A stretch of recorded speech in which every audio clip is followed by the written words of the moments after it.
पंचस्तरीय बागवानी, 5 layer orchard. आपके copy में निकालिए।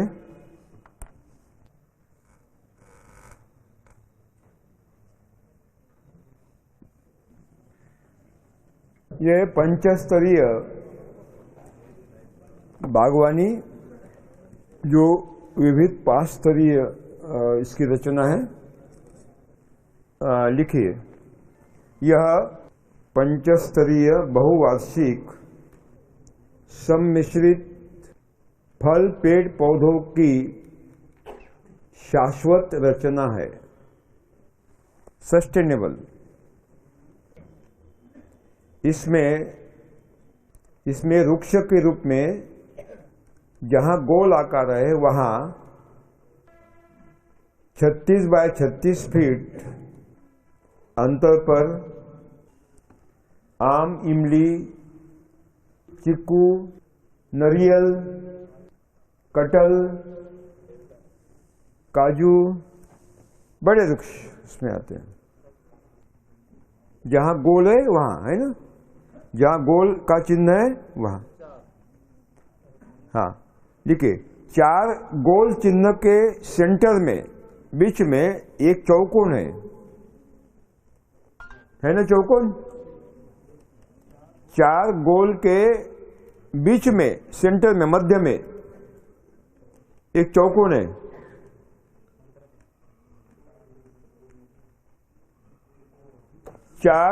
देखिए 4 गोल है ना, आम, इसके बीच में क्या है, चौकोन। चौकोन है, थोड़ा आप, हाँ, चौकोन है। वहां मध्यम पेड़ जैसे आंवला, अमरूद, मौसम्बी, संतरा, किन्नो, माल्टा, नींबू, इनकी रचना की है, इसकी रचना की है। बाद में जहां स्टार चिन्ह है, तारा है, तारांकी चिन्ह है, तारांकी चिन्ह है, वहां झाड़ी प्रकार के, यानी मिस्टर टोपी, शरीफा, अनार अथवा अरंडी में से कोई तो भी लेना है। पहली लाइन में एक त्रिकोण है, चिन्ह है त्रिकोण, वहां जहां त्रिकोण का चिन्ह है वहां खरीफ में अरहर,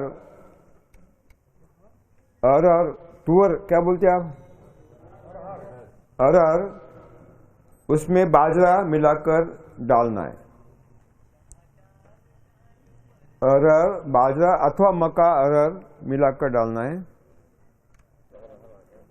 अरहर में मिक्स करके बाजरा अथवा मक्का, काय के लिए, सहजीवी असहजीवी जीवाणु, है ना। कल देखा ना आपने, क्या देखा, सहजीवी असहजीवी एक साथ काम कर उनके लिए। और आपको भी क्या चाहिए, खाने के लिए रोटी दाल चाहिए, और हमारे जानवरों को क्या चाहिए, चारा चाहिए। बाद में लिखे, जो खड़ी लाइन ली है, खड़े चिन्ह है, काले रंग के खड़े चिन्ह है, वहां मिर्च अथवा शिमला मिर्च, जो भी आप तय करें। मिर्च के साथ ये लिखिए, मिर्च के साथ गेंदा लिखिए, मिर्च और गेंदा, अधिक गेंदा। अब काली रेखा के दोनों बाजू में लाल रेखा है, काली रेखा के दोनों ओर लाल रेखा है। जहां लाल चिन्ह है, खड़े चिन्ह, वहां बरबटी यानी लोबिया, बरबटी, मूंग, उड़ीद, राजमाश और अन्य बीन्स, इनमें से लेना है। इनमें से कोई तो भी लेना है। उसमें चना भी ले सकते हैं, लोबिया लोबिया, काउपी, पश्चिमी भारत में बरबटी कहते हैं, उत्तरी भारत में लोबिया कहते हैं। हाँ रमास, रमास भी बोलते हैं, राइट। बाद में सेकंड लाइन जहां टिक मार्क का चिन्ह है, टिक मार्क का चिन्ह नाली के नीचे, ऐसा ना टिक मार्क, हाँ टिक मार्क का चिन्ह है, वहां केला अथवा पपीता लेना है। और दो टिक मार्क के बीच में गोल है, काला काला गोल आकार है ना, गोल आकार ये, इसमें सहजन लेना है। सहजन, ड्रमस्टिक, क्या बोलते हैं सहजन को? सहजना ही बोलते हैं, मुनगा बोलते हैं, मराठी में शेवगा कहते हैं, अंग्रेजी में ड्रमस्टिक कहते हैं। ये जो गोल चिन्ह है ना, ये सहजन है, काला काला गोल है ना, सहजन। सहजन मालूम नहीं? रामकृष्ण हरी, ठीक है, उसका मैं विकल्प देता हूं। सहजन का अरहर लिखिए, सहजन का विकल्प अरहर लीजिए। सहजन के भी बीज आपको मिल जाएंगे, बहुत पौष्टिक है। सहजन की सब्जियों की सब्जी बहुत पौष्टिक है, बहुत स्वादिष्ट है। मालूम नहीं, जो अच्छा है यहाँ मालूम नहीं है, जो बुरा है ज्यादा मालूम है, ये यहाँ की हकीकत है। ठीक है, ठीक है। अब लिखिए,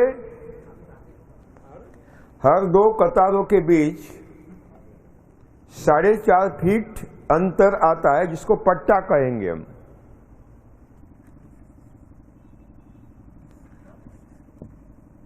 इस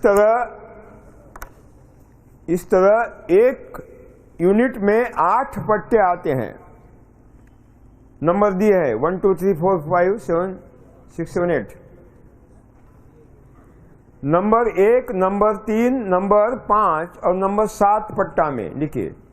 नंबर 1, नंबर 3, नंबर 5 और नंबर 7 पट्टा में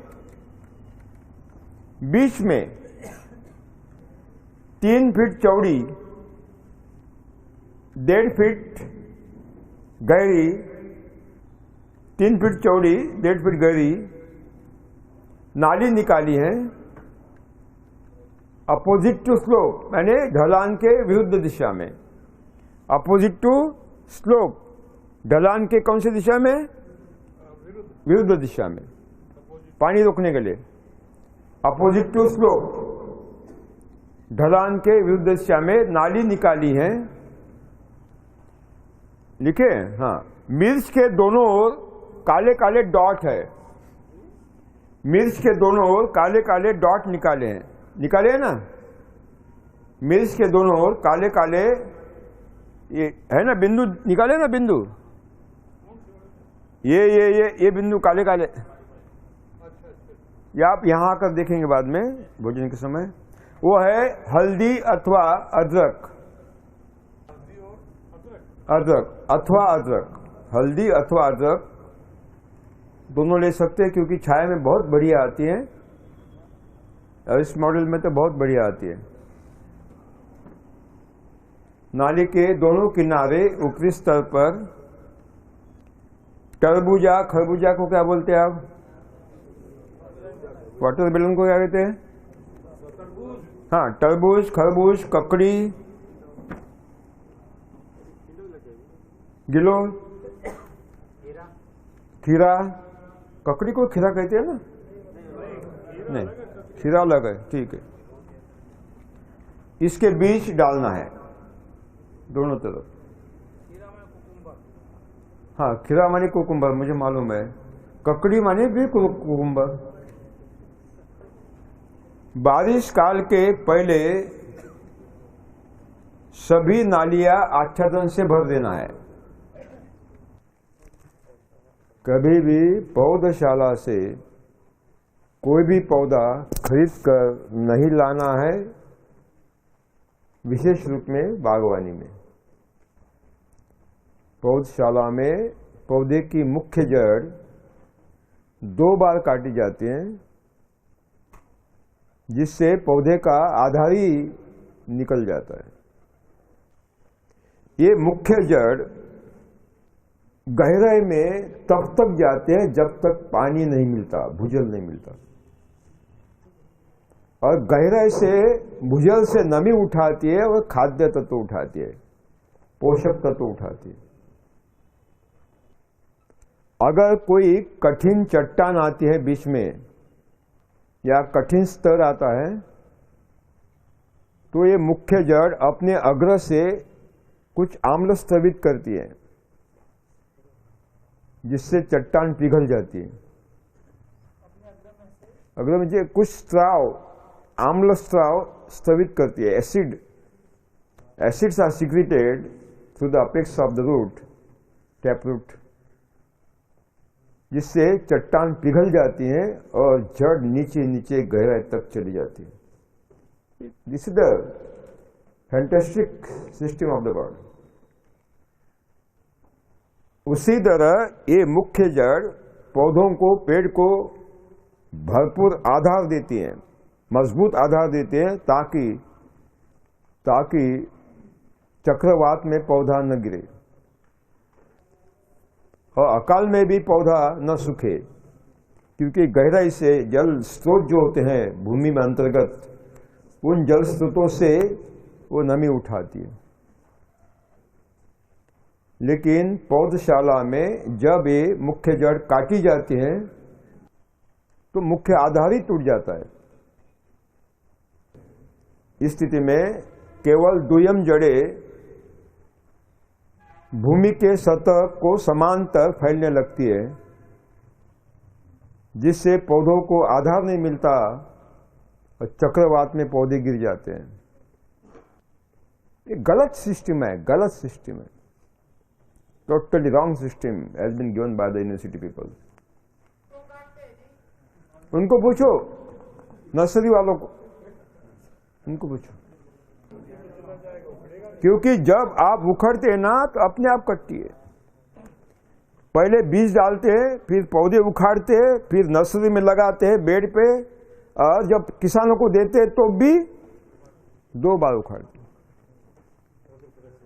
ऊपर वाली फैलते, नीचे जाते हैं, ऊपर फैलते, बस।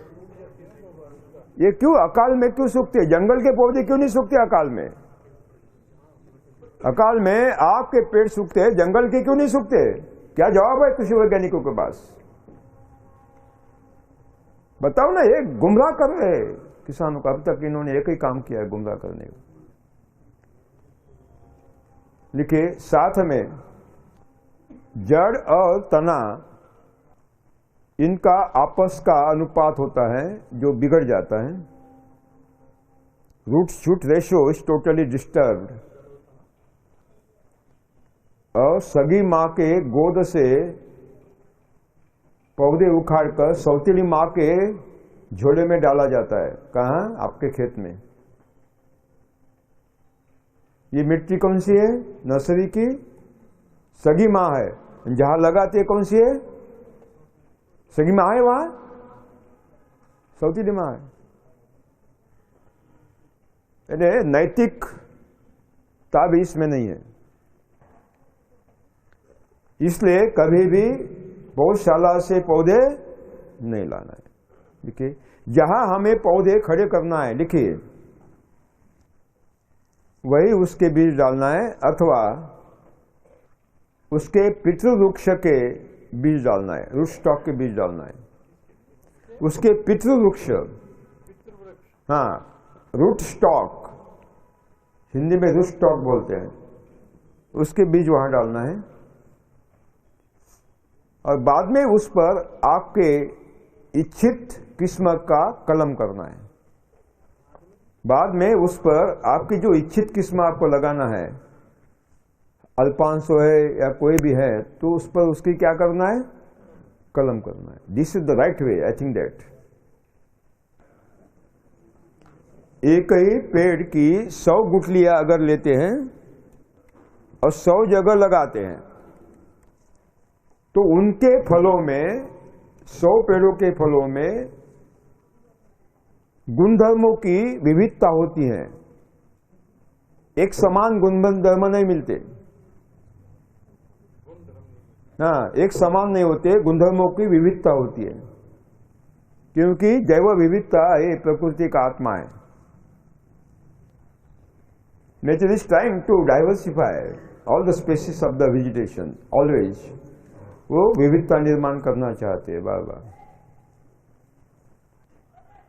जैसे मैं उदाहरण दूंगा आपको, एक ही माँ के 2 बेटे है ना, एक ही माँ के 2 बेटे, लाड प्यार संस्कार सब समान, संस्कार में कोई विभिन्नता नहीं, माँ के संस्कार सब बच्चों को समान होते हैं। लेकिन एक रावण निकलता है, एक विभीषण निकलता है ना। एक ही माँ के 2 बेटे, एक कौन निकला है? रावण, एक कौन निकला है? विभीषण। जैव विविधता है। उसी तरह यहां भी अगर आप केवल गुठली लगाओगे आम की, उस पर पौधा बढ़ाओगे, हो सकता है मां के तरह होगा, नहीं तो बाप के तरह होगा, नहीं तो नाना के तरह होगा, नानी के तरह होगा, नहीं तो भलता कोई और होगा। 42 पीढ़ियों में से कोई तो भी आकर टपकेगा। विविधता होगी। एक तो बहुत मीठा होगा, नहीं तो खट्टा भी हो सकता है। ये विविधता होती है। इसलिए क्या हुआ कि ग्राफ्टिंग मेथड क्यों आया कि समान गुणधर्म के जो पौधे आपने चुने उसके सारे गुणधर्म उसमें आते हैं। लिखिए, बीज लगाकर पौधे उगाने से अगले पीढ़ी के फलों के गुणधर्म में कुछ आनुवंशिक विविधता अंतर्गत बदलाव व्यवस्था से, इंटरनल सेग्रीगेशन से, अंतर्गत बदलाव की व्यवस्था से निर्माण होती है। उसके अंदर ही कुछ बदलाव होते हैं ऑटोमेटिक। This is natural. हो सकता है कुछ पौधे हमें अच्छे मिले, कुछ पौधे खट्टे मिले। हो सकता है उनमें से कुछ पौधे मीठे मिले, कुछ पौधे खट्टे मिले।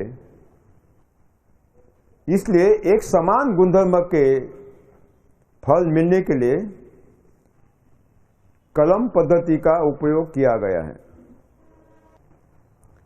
समझ में आएगा ना?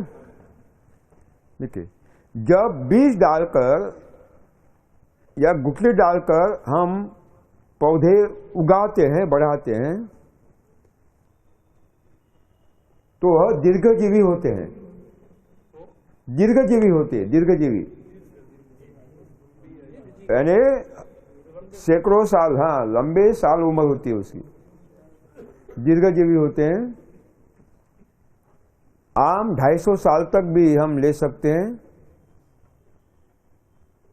चीकू 500 साल तक भी ले सकते हैं। अनार 150 साल तक भी ले सकते हैं। ये लेकिन कलम अल्पजीवी होती है, अल्पजीवी होती है। इसलिए नर्सरी से, पौधशाला से पौधे न लाना बेहतर है। समझ में आ गया? जहां हमें बागवानी करना है उस खेत में पूर्व फसल हो सके तो दलहन की लेना आवश्यक है,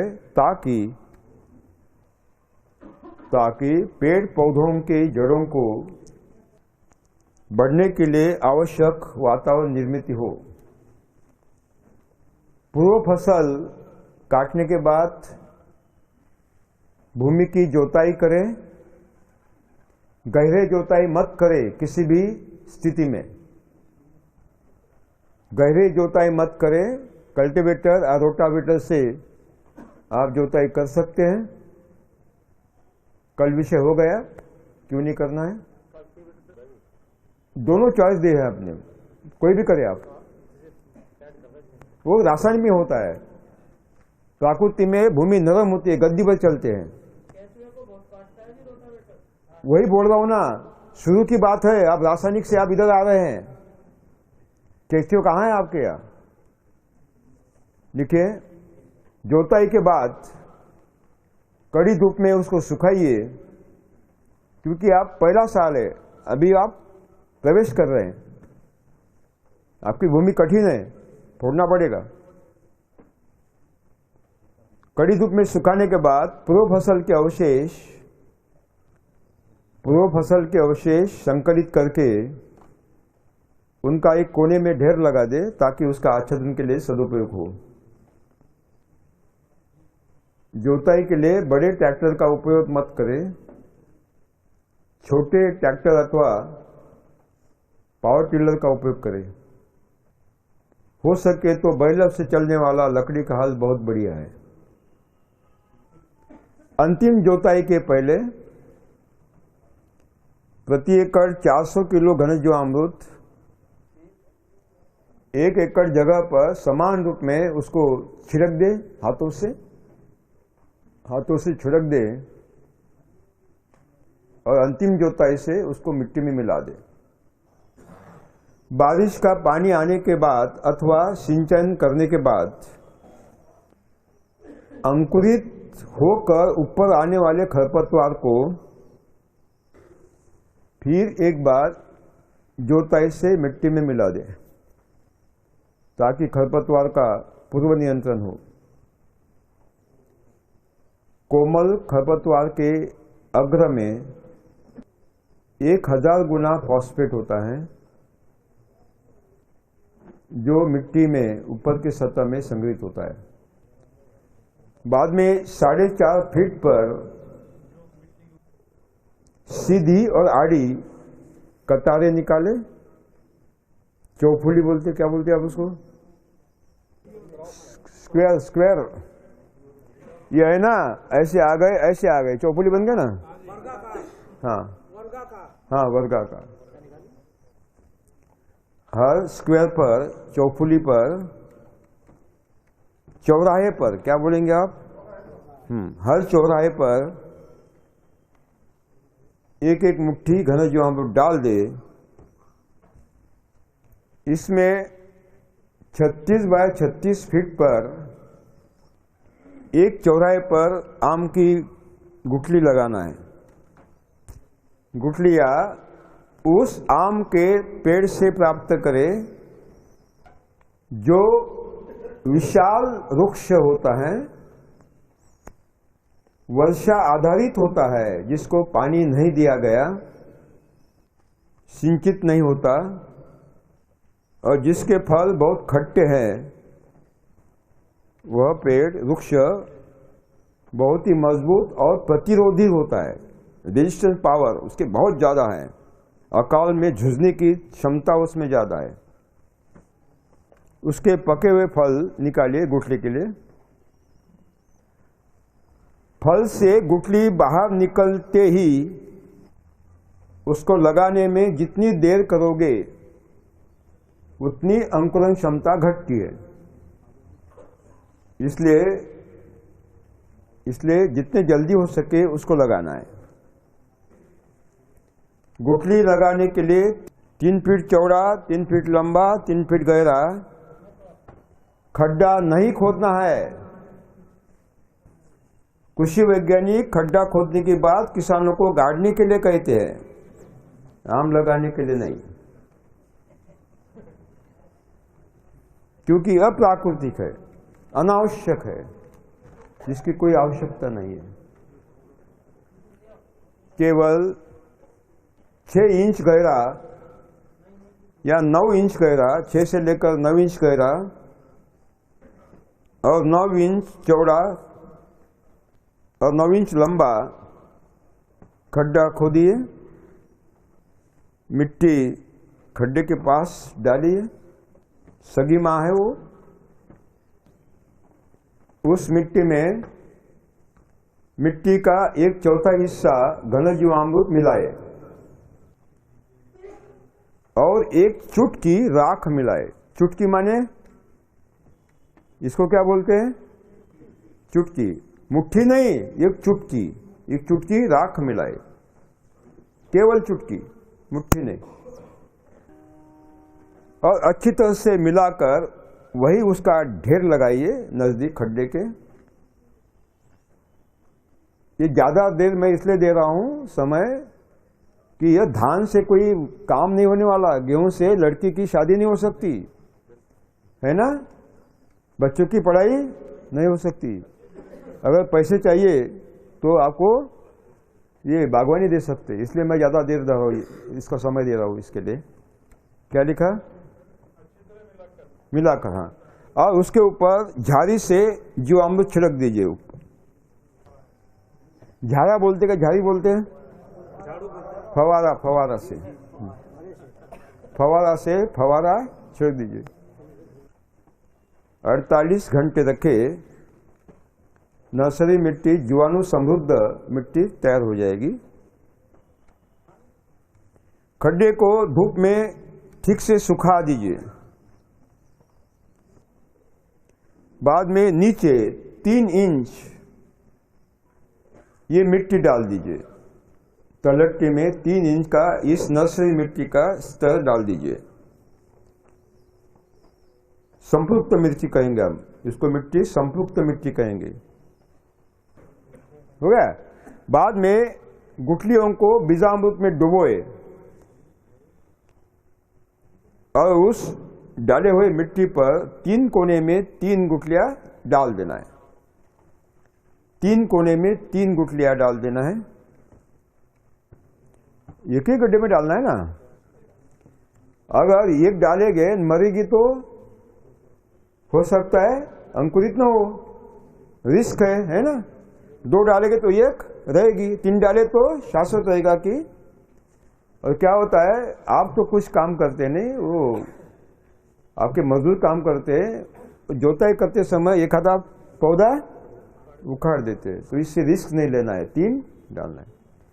बाद में उसके ऊपर मिट्टी ढक दे, हल्के से मिट्टी ढक दे, हाथों से दबाए और उसके ऊपर आच्छादन रख दे, उसके ऊपर आच्छादन रख दे। आच्छादन से अंकुर बाहर निकलने के लिए आवश्यक सूक्ष्म पर्यावरण निर्माण होता है, सूक्ष्म वातावरण निर्माण होता है, परिस्थिति निर्माण होती है। हो गया ना। जब गुठली अंकुरित होने लगेंगी आच्छादन को हटा दीजिए, वहीं रखे बाजू में। अंकुर ऊपर आने के बाद जब 6 इंच 9 इंच ऊपर आएगा, 6 इंच से लेकर 9 इंच ऊपर आएगा बढ़कर, दोबारा वही आच्छादन उसके इर्द गिर्द ढक दे, ताकि बारिश की तेज बूंदों से उड़ने वाली मिट्टी अंकुर के पत्तों पर न बैठे और उसको क्षति न हो, अथवा कड़ी धूप में गर्म बाष्प ऊपर आकर पौधों को नुकसान न करे। इसलिए क्या करना है, उसको ढक देना है। आगे जब पेंसिल के आकार का तना होगा, तब आम की जो व्यापारी किस्में हैं, आम की जो व्यापारी किस्में हैं, निर्यात योग्य किस्में हैं, जैसे अल्फांसो है, केशर है, और आपकी उत्तरी भारत की कौन सी है, लंगड़ा, पायरी, दशहरी, चौसा, उसका कलम करें, उसका कलम करें। निर्यात के लिए सबसे ज्यादा अल्फांसो केशर की मांग होती है पूरी दुनिया में। बाद में आपका दशहरी आता है, चौसा आता है। दक्षिणी भारत की बहुत सारी किस्में आप यहाँ लगा सकते हैं, बहुत मशहूर हैं, आदान प्रदान हो सकता है। ठीक है, यहाँ तक समझ में आ गया। कलम अच्छे माली से लिखे, कलम प्रशिक्षित माली के माध्यम से ही करे। कलम प्रशिक्षित और विशेषज्ञ माली के हाथ से ही करे। कलम के लिए ऐसे मातृवृक्ष चुने, उस पेड़ से आप आंखें लाए जिस पर कोई बीमारी न हो, कीट न हो, युवा हो, बिल्कुल नई हो, ज़्यादा उम्र न हो, और दर्जा वो फलों की संख्या ज़्यादा देने वाला हो। Qualitative and quantitative. बहुत सारी बात निर्भर किस पर होती है? उस पेड़ पर होती है। हो सके तो प्राकृतिक खेती का हो। जहाँ से हमें कलम लाना है वो बाग कैसी होने? प्राकृतिक खेती की हो, अथवा गोबर का खाद डाला हुआ हो, रासायनिक न हो, यथासंभव रासायनिक न हो। अगर नहीं मिलता तो फिर कोई उपाय नहीं, उसके चरण में जाना ही पड़ेगा। ठीक है, यहां तक समझ में आ गया? हाँ, अब लिखिए, 4 आम के मध्य में उत्तरी भारत में मौसम्बी, किन्नो, माल्टा, नींबू या अमरूद, इसमें से जो आपको ठीक लगे उसके बीज बीजामृत का संस्कार करके डाल दें। मौसम्बी के लिए गहरी काली मिट्टी में रंगपुर नींबू की रूस्टॉक के बीज चाहिए। हल्की भूमि में जम्बीरी के बीज चाहिए। जम्बीरी एक प्रकार है इसी रूटेसी परिवार का, जिसका बीज डाला जाता है, उस पर कलम किया जाता है नर्सरी में। अगर नहीं, ये संभव नहीं है तो लिखिए, ये संभव नहीं है तो उस नर्सरी से पौधे लाए जहां कम से कम रासायनिक खाद और ज़्यादा से ज़्यादा गोबर का खाद डाला हो, अथवा प्राकृतिक खेती की नर्सरी हो। नागपुर से भी कलम आपको मिल जाएंगे मौसम्बी के। किन्नों के कलम जाखड़ जी बताएंगे कहाँ ठीक नर्सरी होती है। लिखिए, जो तारा चिन्ह है वहाँ शरीफा अथवा अनार लगाइए। यहाँ क्या होता है उत्तरी भारत में? अनार होता है। और 0 बजट में ब्लाइट बिल्कुल नहीं आता, गारंटी 100% गारंटी है। बहुत अच्छे फल ले सकते हैं हम। मैं कल आपको पत्ते फ़ोन नंबर दूंगा, आप महाराष्ट्र में आइए, वो सब देखिए। मौसम्बी देखिए, आप आम देखिए, है ना, अनार देखिए 0 बजट के, और वहाँ आप आपके कलम बुक कर दीजिए। मैं कल बताऊंगा, आज नहीं बताऊंगा, नहीं तो भाग जाएंगे आप। लिखिए, ये त्रिकोण, जहाँ त्रिकोण का चिन्ह है वहाँ 2 बीज अरहर के और 2 बीज बाजरा अथवा मक्का के मिलाकर लगा दे, बीजामृत का संस्कार करके। इसका कारण है, उसका कारण है, सभी जो मैंने चुने हैं वो सहजीवी है, एक दूसरे को मदद करने वाले हैं, एक दूसरे का गला घोटने वाले नहीं है। हाँ, बाजरा मालूम नहीं आपको? बहुत बढ़िया। हाँ, लिखिए, जहां ये टिक मार्क का चिन्ह है, जहां टिक मार्क का चिन्ह है वहां केला अथवा पपीता लगाइए, और जहां ये डॉट है, काला काला बिंदु है, वहां सहजन लगाइए, नहीं तो अरहर लगाइए, जो भी तुम आपको संभव हो। सहजना सबसे बढ़िया होता है, लंबी फंडी होती है। लिखिए, सहजना बड़ी तेजी से बढ़ने वाला, जड़ों के माध्यम से नाइट्रोजन देने वाला और प्रति एकड़ 50,000 रुपए तक फलियों का उत्पादन देने वाला पौधा है। बहुत महंगा होता है उसकी फली, सब्जियों में बहुत चलती है, मध्य भारत और दक्षिण भारत में। दिल्ली में भी चलती है, वहां से ट्रक आते हैं। हाँ, लिखिए उसकी फलियां और पत्ते, फलियां और पत्ते औषधि है और बहुत ही ऊंचे दर्जे के पोषण मूल्य उसमें होते हैं। दोनों की सब्जी बनाते हैं, दोनों की बहुत बढ़िया सब्जी बनती है। हाँ, बहुत पौष्टिक होती है, खाकर देखिए। फली की इसकी भी बनाते हैं। हाँ, देखिए उनके पत्तों में और डालियों में, टहनियों में 3.6% नाइट्रोजन होता है और एक बार डाली काटने के बाद तेज गति से नई डाली बढ़ने लगती है, तो आच्छादन हमें वही के वही मिल जाता है।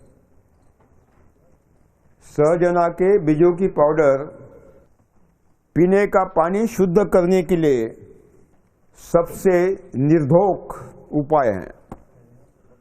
सबसे निर्धोक। ब्लीचिंग पाउडर में धोखा है, आंत में उसके अवशेष संग्रहित होते हैं, बीमारियां पैदा होती है, लेकिन ये निर्धोक है।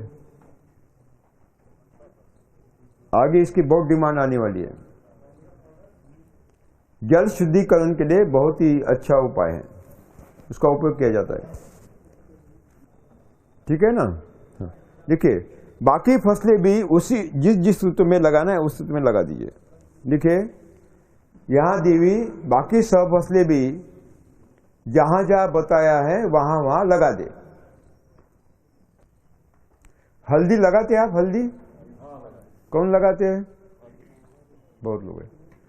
तो हल्दी में हमने कुछ प्रयोग किए हैं। क्या किया है कि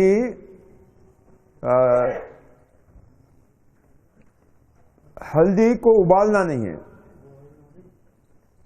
हल्दी को उबालना नहीं, उसको स्वच्छ करके उसके टुकड़े करके धूप में सुखाना है या ड्रायर में सुखाना है और उसकी पाउडर बनाना है और छाया में सुखाना है। तो कुरकुमिन का जो प्रतिशत है बहुत ज्यादा बढ़ता है औषधि मूल्य का। और अगर आप इतनी डालते हैं, 1 चम्मच डालते हैं, तो पाव चम्मच में भी सब्जी बढ़िया होती है, कम लगती है, डिमांड जाता है। औषधि मूल्य ज्यादा है, दवाओं की फैक्ट्री में, उद्योगों में उसकी बहुत डिमांड होती है। तो हो सके तो आप ये प्रयोग करें। दूसरी बात, उसको छाया चाहिए, तो छाया हम उपलब्ध कर रहे हैं वहाँ, तो बहुत बढ़िया आती है। अदरक और हल्दी अगर दाम नहीं मिलते मार्केट में तो निकालने की कोई आवश्यकता नहीं, भूमि में रहने दे। अगले साल जब भी आपको दाम मिलेंगे दुगुना उत्पादन मिलता है और बहुत अच्छी बढ़ने लगती है। बहुवार्षिक है, भूमि में कितने दिन साल रह सकती है क्योंकि वो कंद है। ठीक है। अब लिखिए जीवामृत। यहां तक समझ में आ गया? हाँ। अब लिखिए जीवामृत। कल लिख कर दिया आपको, फलों के पेड़ में लिख कर दिया ना? हाँ, लिखिए। लिखे हुए पद्धति के अनुसार आप जीवामृत दे और जीवामृत का छिड़काव करें। लिख कर दिया है मैंने, लिख कर दिया है। ठीक है। जीवामृत देना लिख दिया है, जीवामृत का छिड़काव भी लिखा है, लिखा है ना? हाँ। अब लिखिए जल व्यवस्थापन। जल प्रबंधन। 2 कतारों के बीच निकाली हुई नाली में मई महीने में आच्छादन भरने से जैसी बारिश आती है उस आच्छादन पर जीवामृत डालते जाइए। अब आच्छादन और जीवामृत दोनों मिलकर कौन काम करने लगेंगे? केचुए। देखिए आच्छादन और जीवामृत के प्रभाव से देशी केचुए विशाल स्तर पर काम करने लगेंगे, भूमि को अनंत करोड़ छेद करेंगे, अपनी विष्ठा में से जड़ों को लड्डू जलेबी और खीर खिलाएंगे। खीर खाई ना पहले दिन, लड्डू जलेबी और खीर खिलाएंगे, यानी क्या खिलाएंगे? हाँ, पोषक तत्व खिलाएंगे। इन छेदों में से भूमि में हवा का संचालन होगा और जीवाणु जड़ों को प्राणवायु उपलब्ध होगा। जैसी बारिश आएगी, देखिए अब बोर्ड की तरफ देखिए, देखिए बारिश आई, यहां बारिश गिरी, कहां अड़ाई गई? इस नाली में, है ना? नाली के अंदर चली गई, छेदों में से कहां चली गई? भूजल में चलेगी। यहां की बारिश इस नाली में, यहां की बारिश इस नाली में, यहां की बारिश इस नाली में, लगातार सारा का सारा बारिश का पानी कहां? नाली के अंदर चला जाएगा, एक बूंद भी बाहर नहीं जाएगा। लिखिए, जैसी बारिश आएगी, सारा बारिश का पानी नाली के माध्यम से, छेदों में से भूमि अंतर्गत जल स्रोतों में, भूजल में, माने भूजल में संग्रहित हो जाएगा। बारिश समाप्ति के बाद इस नमी को कौन ऊपर लाएगा? हाँ, केशाकर्षण शक्ति।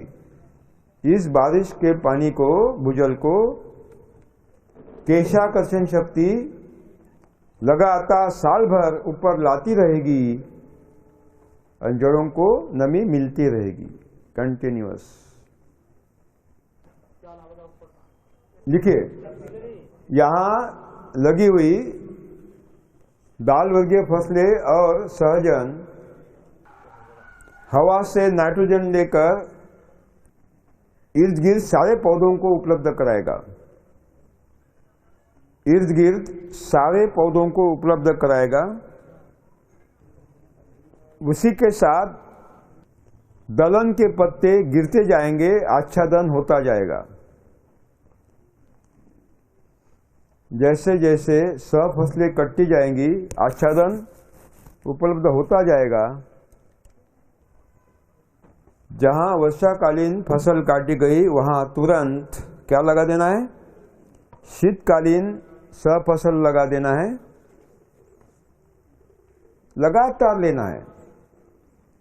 और शीतकालीन काटने के बाद कौन सी लेना है? ग्रीष्मकालीन लेना है। Continuous we have to take the rotation of the intercrop. अगर आवश्यकता है तो दवाओं का छिड़काव करें, अन्यथा नहीं। ठीक है, अंत बाद में लिखें। जब आमने सामने की दो पौधों की डालियों के अग्र आपस में हस्तांदोलन करेंगे, उस समय उन अग्रों को काट देना चाहिए। अगर काटते नहीं तो दोनों डालियां आपस में घुसकर झगड़ने लगती हैं और फलों के विकास के लिए आरक्षित रखा हुआ खाद्य इस झगड़ों में खर्च हो जाता है, झगड़ों में खर्च होता है। परिणाम स्वरूप फूल फल गिरने लगते हैं, छोटे फूल और फल गिरने लगते हैं। तो झगड़े को क्या करना है? टालना है, टालना है।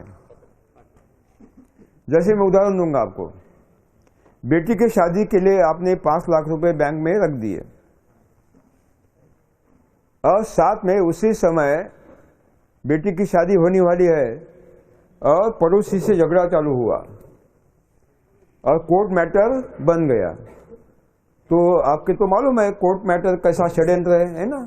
यानी एक व्यवस्था कि आपको न्याय कब मिलेगा? मृत्यु के बाद मिलेगा, है ना? तारीख पर तारीख, तारीख पर तारीख पड़ती जाएगी। तो तालुका से सेशन कोर्ट, सेशन कोर्ट से हाई कोर्ट, हाई कोर्ट से supreme court, again writ application, और उसका दौरा चलता रहेगा। 5 लाख रुपए समाप्त हो जाएंगे। तो शादी रहेगी क्या? शादी नहीं होगी। उसी तरह फलों के लिए आरक्षित क्या क्या, क्या लिखा था आपने कल ने कि 1 वर्ग फीट पत्ता एक दिन में 4.5 ग्राम खाद्य निर्मित करता है, 2.25 ग्राम कहाँ रखता है? तना में। काय के लिए? फलों के विकास के लिए। और वो झगड़े में खर्च हो जाएगा तो फलों के लिए कुछ मिलेगा नहीं, तो ये बारीक फल क्या हो गएंगे? गिर जाएंगे। ये होता है ना, इसलिए क्या करना है? उनको झगड़ा मिटाना है। यूनो में नहीं ले जाना है, झगड़ा वही मिटाना है, वही मिटाना। समझ में आया?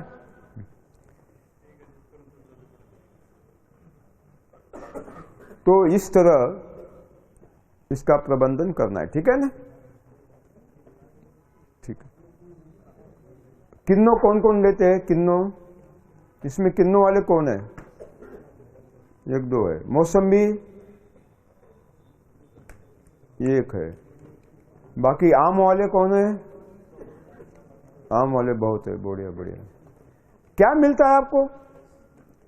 मैंने यूपी में देखा, अरे 1 एकड़ के वो कितना 10,000 देता है वो व्यापारी, 10-12 हजार, और वो 1 लाख रुपए करता है। क्या मिलेगा आपको? लेकिन यहां क्या है? यहां सारा पैसा है, पैसा है। लिखिए लिखिए, बागवानी शुरू होने के 2 महीने के बाद दलहन के और बाजरा के पैसे मिलते हैं। उसके बाद तरबूज, खरबूज, खीरा के पैसे मिलने लगते हैं। उसके बाद मिर्च, गेंदा के पैसे मिलने लगते हैं। उसके बाद हल्दी, अदरक के पैसे मिलते रहते हैं, अरहर के मिलते हैं। उसके बाद केला, पपीता के पैसे मिलते रहते हैं। उसके बाद अनार के पैसे शुरुआत होते हैं, अनार के पैसे मिलने शुरुआत होते हैं। उसके बाद मौसम्बी या किन्नों के पैसे मिलते रहते हैं, या अमरूद के पैसे मिलने चालू होते हैं 3री साल से 4थे साल से। उसके बाद आम के पैसे मिलने चालू होते हैं। निरंतर एटीएम मशीन शुरू रहती है। क्या रहती है? निरंतर एटीएम मशीन शुरू रहती है। लिखिए, अब सवाल है पैसा कहां से लाए। और ये मॉडल खड़ा होने के बाद बहुत बड़ी समस्या आएगी, पैसा कहां रखे। कौन सी समस्या होगी? पैसा कहां रखे, स्विस बैंक में रखे या स्विस बैंक में भी धोखा है, क्योंकि अभी सरकार उसको निकालना चाहती है, ऐसा कहा सुना है मैंने, तो गांव में धोखा होगा।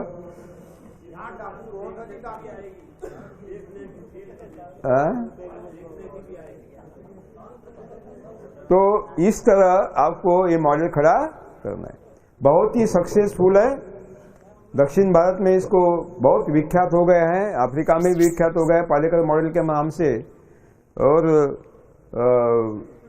ये नया उत्पादन 1 एकड़ में कम से कम 6 लाख। कितना? कम से कम 6 लाख, कम से कम। इसका 1.25 एकड़ अनार है। कितना है? 1.25 एकड़। 20 महीने का है। कितने महीने का? 20 महीने का। 1.25 एकड़। अभी 15 दिन पहले 9.5 लाख रुपए मिले जीरो बजट के। कितने मिले? 9.5 लाख रुपए। अने 1 एकड़ के 6 लाख रुपए, 50,000 रुपए महीना 1 एकड़ में। 50,000 रुपए 1 महीने का सैलरी, तनख्वाह मिला उसको। Class one. ये गुलामी क्यों कर रहे हो? क्यों गुलामी कर रहे हो? गलत। ये अभी निकालना है, इसको निकाल देना है।